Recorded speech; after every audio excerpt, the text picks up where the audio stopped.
आदिवासी चौकीदार पदासाठी जर तुम्ही अर्ज केले असाल तर तुमच्यासाठी महत्त्वाचा व्हिडिओ मित्रांनो. आजच्या व्हिडिओमध्ये आपण 30 प्रश्न बघणार आहोत. त्यापैकी तुम्हाला 20-25 प्रश्नांची अगोदर उत्तर द्यायचे मित्रांनो, तरच तुमचा अभ्यास झालेला असं आपण समजूया.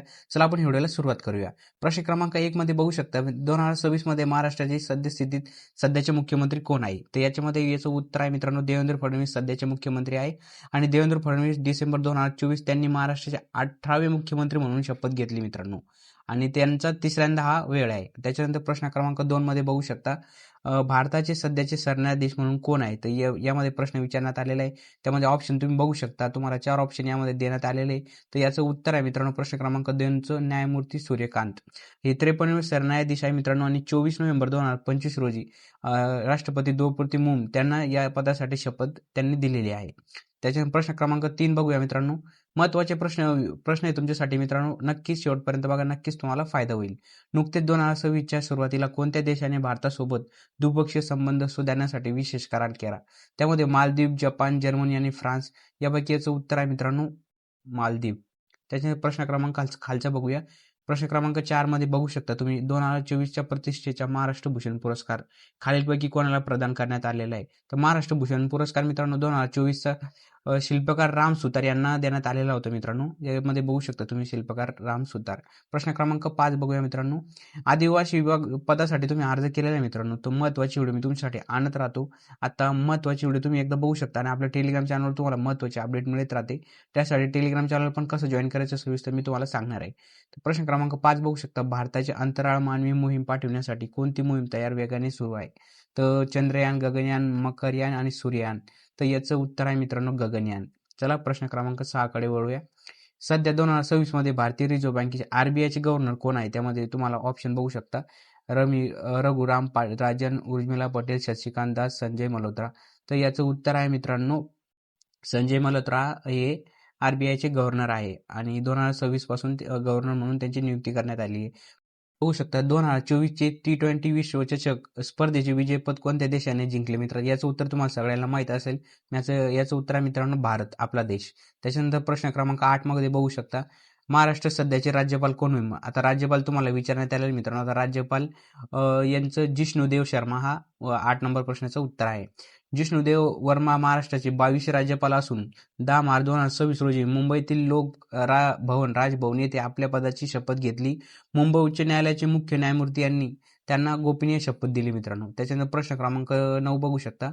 2026च्या अर्थसंकल्पात कोणत्या क्षेत्रात सर्वाधिक प्राधान्य देण्यात आलेले आहे? त्यामध्ये ऑप्शन बघू शकता. संरक्षण आणि पायाभूत, मनोरंजन, आयात निर्यात वरीलपैकी काही नाही. तर याचं उत्तर आहे मित्रांनो संरक्षण आणि पायाभूत सुविधा. त्याच्यानंतर प्रश्न क्रमांक 10 बघू शकता मित्रांनो. व्हिडिओ शेवटपर्यंत बघा मित्रांनो, नक्कीच तुम्हाला फायदा होईल भरतीमध्ये चौकीदार पदासाठी. आणि नक्कीच तुम्हाला या प्रश्नाचं त्यामध्ये तुम्हाला परीक्षेमध्ये प्रश्न नक्कीच पाहायला मिळतील. नीती आयोगाचे सध्याचे अध्यक्ष कोण आहे? याचं उत्तर सगळ्यांना माहिती असेल मित्रांनो. नीती आयोगाचे सध्याचे अध्यक्ष आपले PM नरेंद्र मोदी आहे. नरेंद्र मोदी पंतप्रधान हे आयोगाचे प्रसिद्ध अध्यक्ष असतात. व 1 जानेवारी 2015 रोजी नियोजन आयोगाच्या जागी नीती आयोगाची स्थापना करण्यात आली. तेव्हापासून नरेंद्र मोदी या पदावर कार्यरत आहे. त्याचे प्रश्न क्रमांक 11 बघू शकता. याचं उत्तर तर सगळ्याला माहितच असेल मित्रांनो. महाराष्ट्रातील सर्वात उंच शिखर कोणते? सर्वात उंच शिखर मित्रांनो कळसुबाई आणि 2 नंबरचं तुम्हाला सालवेर पाहायला मिळेल. त्याच्यानंतर कळसुबाई शिखराची उंची बघू शकता तुम्ही 1646 मीटर आणि हे शिखर अहमदनगर जिल्ह्यातील अकोले तालुक्यातील हरिश्चंद्रगड कळसुबाई अभयारण्यामध्ये स्थित आहे. त्याच्यानंतर प्रश्न क्रमांक 12 बघूया मित्रांनो. गोदावरी नदीचा उगम महाराष्ट्रात कोठे होतो? याचं उत्तर सगळ्याला माहित असेल मित्रांनो. गोदावरी नदीचा उगम महाराष्ट्रात त्र्यंबकेश्वर जवळील बंबगिरी पर्वतातील नदीत उगम येत होतो. त्याच्या प्रश्न क्रमांक 13 बघूया. क्षेत्रफळाच्या दृष्टीने भारताचा कितवा क्रमांक लागतो मित्रांनो? याचं उत्तर पण आता सहसा बऱ्याच विद्यार्थ्यांना माहित असेल. याचं उत्तर तुम्ही कमेंट बॉक्समध्ये द्यायचे मित्रांनो. प्रश्न क्रमांक 13चा क्षेत्रफळाच्या दृष्टीने भारताच्या जगात कितवा स्थान आहे?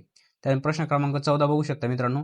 महाराष्ट्रातील किती किमी लांबीचा समुद्रकिनारा लाभलेला आहे? तर यामध्ये मित्रांनो 720 किमीचा समुद्रकिनारा लाभलेला आहे. रत्नागिरी सर्वात जास्त आपल्याला लाभलेला आहे समुद्रकिनारा, त्यामध्ये 237 किलोमीटर. त्याच्यानंतर प्रश्न क्रमांक 15 बघूया. भारतातील सर्वात लांब नदी कोणती मित्रांनो? भारतातील सर्वात लांब नदी मित्रांनो गंगा आणि महाराष्ट्रातील सर्वात लांब नदी गोदावरी मित्रांनो. त्याच्यानंतर प्रश्न क्रमांक आपण कोणत्या जिल्ह्यात तळावाचा जिल्हा म्हणून ओळखला जातो? याचं उत्तर प्रत्येकाला माहित असेल मित्रांनो. याचं गोंदिया उत्तर आहे. त्याच्यानंतर प्रश्न क्रमांक खाली बघूया 17 मध्ये बघू शकता. लोणार सरोवर महाराष्ट्रातील कोणत्या जिल्ह्यात आहे? लोणार सरोवर बुलढाणा या ठिकाणी मित्रांनो. बुलढाणा या ठिकाणी लोणार सरोवर तुम्हाला पाहायला मिळणार आहे. प्रश्न क्रमांक 18 मध्ये बघू शकता. 18 मध्ये दक्षिण महाराष्ट्रातील महत्त्वाचे थंड हवेचे ठिकाण कोणते? दक्षिण महाराष्ट्रातील थंड हवेचे ठिकाण तुम्हाला विचारणार आहे. माथेरान, चिखलदरा, आंबोळी, पन्हाळा. तर याचं उत्तर आहे मित्रांनो आंबोळी. आणि त्याच्यानं प्रश्न क्रमांक 21 बघू शकता. महाराष्ट्राचे राज्य प्राणी कोणता? राज्य प्राणी महाराष्ट्राचं सगळ्याला माहित असेल मित्रांनो, शेकरू मोठी खार ही महाराष्ट्राचे राज्य प्राणी आहे. त्याच्यानंतर प्रश्न क्रमांक 20 बघू शकता. आता अजिंठा आणि वेरूळ संभाजीनगर ते जिल्ह्यातील प्रश्न आहे मित्रांनो. अजिंठा व वेरूळ प्रसिद्ध लेण्या खालीलपैकी कोणत्या जिल्ह्यात आहे? तर याचं उत्तर प्रत्येकाला माहिती आहे मित्रांनो, छत्रपती संभाजीनगर. त्याच्यानंतर प्रश्न क्रमांक 21 बघू शकता. आता मराठी व्याकरणावर इथं प्रश्न आहे मित्रांनो. मराठी भाषेतील एकूण किती मुख्य स्वर प्लस स्वरादी आणि व्यंजन आहेत? तर याचं उत्तर आहे मित्रांनो 52. त्याच्यानंतर प्रश्न क्रमांक खाली बघू शकता 22 नंबरचा. वाघ हा शब्दाचं श्रीलंकी रूप काय होईल? वाघाचं वाघीण होईल मित्रांनो. तर वाघ याचा श्रीलिंगी वाघीण. त्याच्यानंतर प्रश्न क्रमांक 23 मग बघू शकता. खालीलपैकी नाम ओळखा. तो खूप हुशार मुलगा आहे. यापैकी नाम मित्रांनो, नाम हा मुलगा आहे मित्रांनो. त्याच्यानंतर प्रश्न क्रमांक 24 बघू शकता. समुद्र या शब्दाचे योग्य समानार्थी शब्द कोणता?